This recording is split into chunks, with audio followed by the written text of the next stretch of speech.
செய்வன செஞ்சு வச்சுட்டாங்க அப்படிலாம் நம்ம சொல்றோம் இல்லையா? இதையெல்லாம் நீக்கக்கூடியது எது தெரியுமா? சேவல் தான்.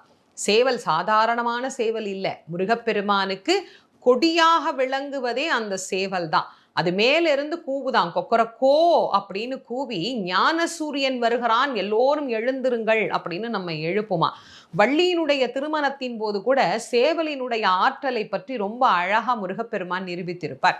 அங்கே எதிர்த்து வர கூட்டத்தினரை எல்லாம் பார்த்து முருகன் போய் சண்டை போட வேண்டாம் அப்படின்ட்டு அவர் என்ன பண்ணுவாரு, சேவலை கூப்பிட்டு, சேவலே நீ போய் கொஞ்சம் கவனிச்சுக்கோ அப்படின்பார். இந்த சேவல் என்ன பண்ணுமா, கொக்கரக்கோன்னு கூவுமா, எதிர்த்து வந்த வேடர்கள் எல்லாம் மாண்டு போவார்கள் அப்படின்னு நமக்கு பேசுகிறது சேவலினுடைய ஆற்றலை பற்றி. அப்போ சேவல் என்பது எவ்வளவு வலிமை படைத்தது அப்படிங்கிறது தெரியுது இல்ல. அதனால இந்த சேவல் விருத்தத்தை பாராயணம் பண்ணினோம்னா பில்லி, சூனியம், ஏவல், செய்வினை, எதிராளிகள் நமக்கு வைக்கக்கூடிய எந்த வகையான மாந்திரீக பிரச்சனைகளாக இருந்தாலும்